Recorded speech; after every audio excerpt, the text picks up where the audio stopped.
C'était l'une des annonces phares de François Hollande à Versailles au lendemain des attentats de Paris. Retirer aux binationaux leur passeport français quand ils sont liés à des activités terroristes. Depuis, la proposition a fait couler beaucoup d'encre. Ce mercredi, en Conseil des ministres, elle ne figurera pas dans la réforme constitutionnelle. On va en parler. D'abord, les faits. De quoi s'agit-il exactement? David Klezewski. Nous ne pouvons pas faire une guerre avec un second ennemi dans le dos. Mais c'est notre propre peuple.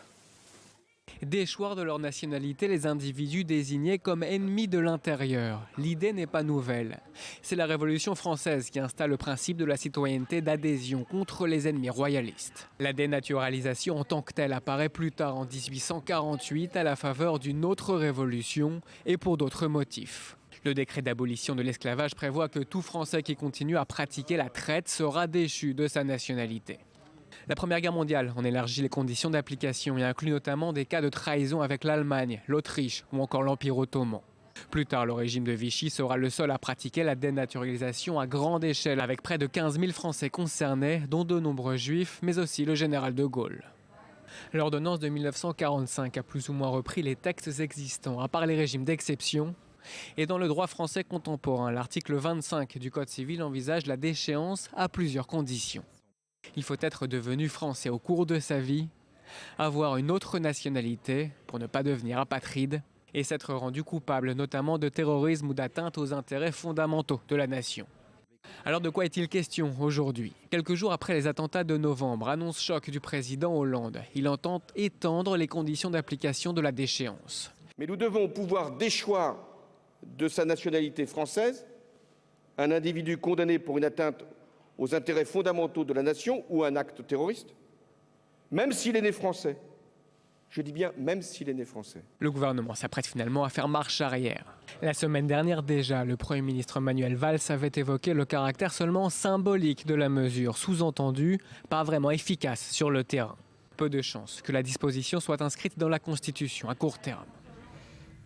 Et c'est Christiane Taubira, la garde des Sceaux, qui a annoncé avant l'heure la reculade de son gouvernement. Elle répondait hier à une radio algérienne. On l'écoute. Sur la déchéance de nationalité, c'est effectivement un sujet qui est revenu en débat dans la société française et qui va, oui, mais c'est un sujet qui va s'éteindre.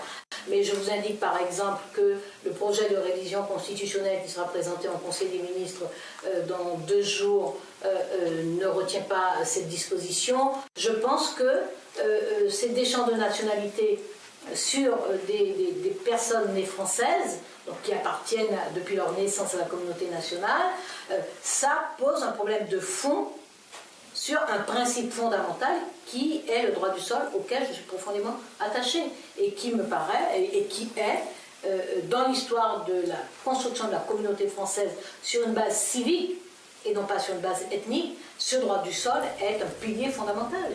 Voilà, et cette question, la déchéance de nationalité, a ranimé plusieurs questions sensibles au sein de la société française, notamment, on vient de l'entendre, sur ce fameux droit du sol et de savoir qui est réellement français.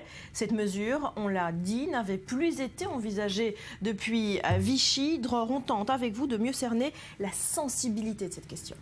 Oui, bon, mais il y a un problème avec cette question du droit du sol, parce que aujourd'hui, des terroristes qui sont condamnés pour terrorisme et qui auraient fait l'acquisition de la nationalité française au cours de leur vie, non pas par naissance, par ce fameux droit du sol, pourront éventuellement être déchus de leur nationalité. Et ce ne sera pas le cas, puisque la mesure a été retirée de ceux des binationaux qui sont nés en France et qui sont devenus français du fait même de leur naissance en France.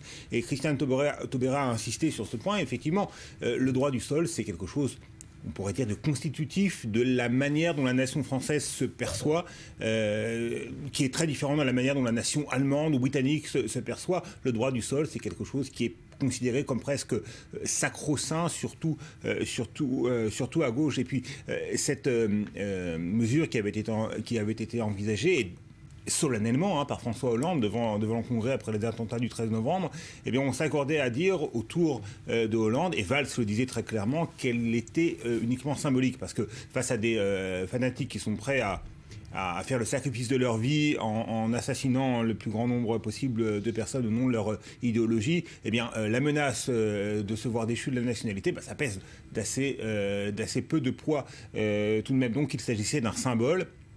Mais dans ce genre de cas, lorsque la nation française précisément a été attaquée d'une manière aussi cruelle, eh bien, les symboles ont leur importance. Vous restez avec nous, on va le voir, dès l'annonce de cette mesure, l'exécutif socialiste, on l'a dit, s'est attiré les foudres de la classe politique, notamment à gauche. Les réactions se sont enchaînées.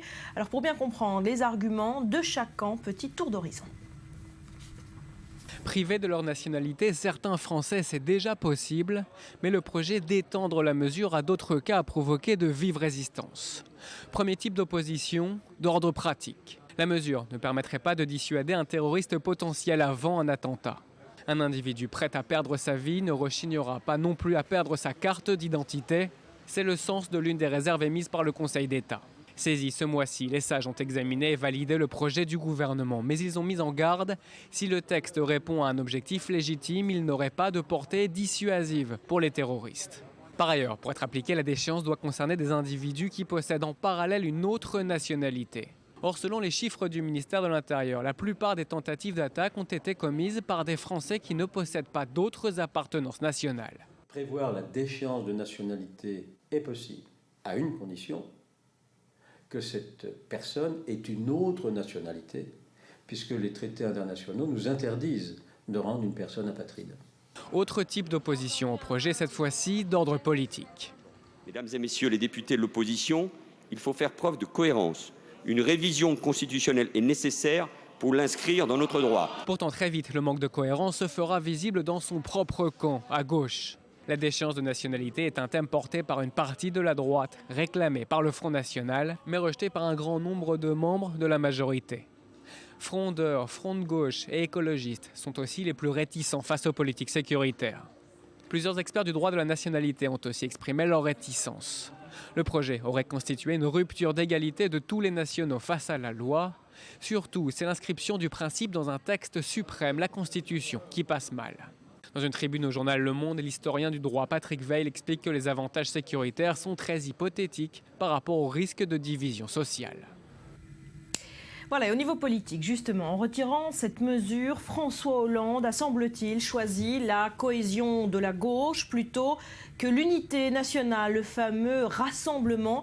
Dror, quelles seront les conséquences politiques de ce rétropédalage ? Écoutez, on peut prévoir une première conséquence politique. On se souvient qu'après les attentats et qu'à la faveur, c'est un peu difficile de parler d'utiliser ce genre de termes dans des circonstances aussi dramatiques, mais tout de même, François Hollande était parvenu à corriger son image de marque. Il était, aux yeux de beaucoup de Français, il était apparu comme étant à la hauteur de l'ampleur dramatique et historique des événements, et son discours devant le Congrès en était la preuve flagrante. Et d'ailleurs, dans les sondages, on constatait une remontée assez spectaculaire tout de même de la popularité d'un président qui était jusque-là très peu apprécié des Français. Et là, volte-face. Et là, volte-face sur un sujet dont on a insisté tout à l'heure sur la portée symbolique, mais justement, les symboles ont une importance lorsqu'un pays est traumatisé. Et là, on a l'impression que François Hollande revient sur sa décision pour des motifs qui sont effectivement, vous l'avez dit, politiciens. Il s'agit de préserver